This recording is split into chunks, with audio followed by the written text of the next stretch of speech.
Assalamualaikum warahmatullahi wabarakatuh. Perkenalkan, saya Intan Sri Anggraini dari kelas 11 TJKT 1 presensi 22. Di video kali ini saya akan menjelaskan bagaimana cara CRUD dalam Python Django. Untuk yang pertama yaitu dimulai dari create. Di sini model saya memiliki nama user. Buatlah URL terlebih dahulu, tambah underscore user. Kemudian akan mengarah ke function tambah underscore user. Nama path-nya adalah tambah user. Lalu di views tambah underscore user. Kegunaan dari .views yaitu untuk mengimpor fungsi-fungsi tampilan dari file views.py di direktori yang sama, yang menunjukkan aplikasi Django yang sedang digunakan. Kemudian ke file views, buat function tambah user yang tadi. Lanjut nama file HTML-nya buat saja tambah strip user.html. Render berfungsi untuk merender template HTML. Request yaitu parameter yang berisi data permintaan HTTP. Tambah strip user.html adalah file template yang ditampilkan ke pengguna. Jadi, ketika pengguna mengakses URL, mereka akan melihat halaman tambah strip user.html. Kemudian buat folder template dan tambah file baru dengan nama tambah strip user.html. Lalu buat form pengisian tambah user. Metodenya yaitu post. Message merupakan template teks Django untuk menampilkan pesan-pesan jika ada. Ketika membuat form dengan metode post, harus meload CSRF token. Kemudian buat H1 yang berjudul form tambah user. Dan buat pengisian ID, username, password, dan alamat yang semuanya bersifat wajib diisi. Di password yang passwordnya kedua digunakan untuk meminta user supaya menginputkan password sekali lagi. Buat juga button submit. Sebelum melakukan penginsertan, arahkan from ini ke suatu function dan URL. Ketika user mengklik submit, maka user akan diarahkan ke URL untuk mengakses function yang berisi program untuk penginsert data ke model. Dan yang terakhir, tambahkan untuk kembali. Tautan ini untuk kembali ke halaman yang dinamai master user. Buat URL-nya dulu, yaitu post underscore user. Kemudian akan mengarah ke function post underscore user. Nama path-nya adalah post user. Lalu jangan lupa di views post underscore user. Di HTML arahkan ke URL post. Ini akan mengarah ke post user. Ketika membuat form dengan metode post, harus meload CSRF token. Selanjutnya yaitu membuat program untuk penginsertannya. Import modelnya terlebih dahulu, lalu lanjutkan menyimpan nilai-nilai post ke variabel yang dibuat. ID, username, password, password kedua, dan alamat adalah data yang diambil dari form dengan metode post. Lakukan pengecekan. Jika ID ada di database, maka dia tidak bisa karena akan double dan error. Jika error, maka akan kembali ke form yang tadi, dan ada pesan kesalahan. If digunakan untuk mengecek apakah ID sudah ada di database. Jika sudah ada, maka menampilkan pesan kesalahan. Ini untuk validasi dan penyimpanan data.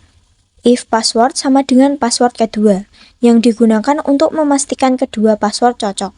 Jika cocok, membuat objek user baru dengan data yang diberikan dan menyimpannya. Kemudian menampilkan pesan sukses jika berhasil menyimpan pengguna baru. Jika password tidak cocok, menampilkan pesan kesalahan. Ini digunakan untuk mengarahkan kembali ke halaman sebelumnya. Jangan lupa untuk import yang di atas. Selanjutnya yaitu read data. Buat URLs untuk menampilkan data model. Jangan lupa untuk load di atas. Untuk menampilkan data-datanya, perlu untuk mengimport JSON. Fungsi ini untuk mengambil semua data pengguna dari database, mengurutkannya berdasarkan ID, dan mengirimkannya ke template master strip user.html untuk ditampilkan. Buat nama file HTML-nya yaitu master strip user.html. Ini untuk membuat tampilan menjadi rapi. lalu tinggal disesuaikan saja. Selanjutnya yaitu update data. Seperti yang tadi, bikin linknya terlebih dahulu di URLs. Lanjut ke views untuk membuat function. Fungsi ini mengambil data pengguna berdasarkan ID, menyiapkan data yang dikirim, dan memproses template update strip user.html untuk menampilkan form pembaruan dan pengguna. Di master strip user.html, tambahkan URL. Kalau update, kita mengirimkan ID atau parameter sebagai data yang ingin diedit. Lanjut ke URLs untuk menambahkan parameter. Dan di views tambah parameter juga. Lanjut buat update strip user.html. Ini untuk halaman update, menampilkan form yang telah diisi sebelumnya dengan data pengguna yang akan diupdate, dan mengirimkan data ke URL post update user. Ada juga tautan untuk kembali ke halaman utama daftar pengguna. Buat function untuk mengupdate data yang diisi oleh user.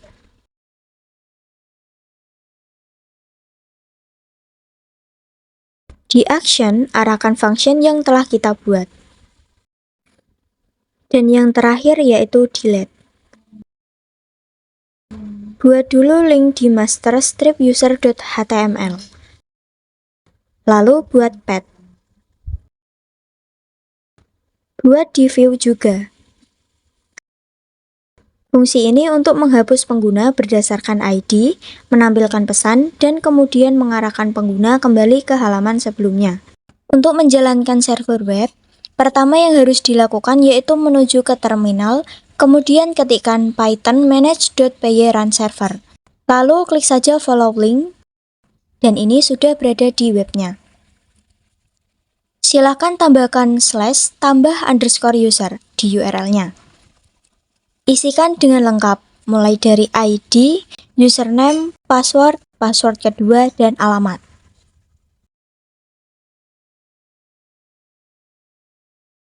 Nah, ini adalah gambaran ketika password yang kedua tidak sama dengan password yang pertama. Ketika mengklik submit, ini akan menampilkan pesan kesalahan. Selanjutnya, kita masukkan password yang benar. Ini artinya sudah bisa menambah user. Langsung saja klik tombol kembali. Jadi, ini sudah berhasil menambah user. Bisa dilihat data yang tadi sudah berada di sini. Kita coba yang update. Di sini kita akan mengganti username. Artinya ini sudah bisa. Klik kembali. Bisa dilihat bahwa username yang awalnya Intan, kini berubah menjadi Intan Sri Anggraini. Yang terakhir kita coba delete. Saat diklik delete akan terdapat notifikasi. Ada dua pilihan yaitu OK dan batal. Saat mengklik batal, maka data usernya tidak akan terhapus. Sebaliknya, jika mengklik OK, data usernya akan terhapus. Saya rasa cukup sekian yang dapat saya jelaskan tentang cara CRUD dalam Python Django.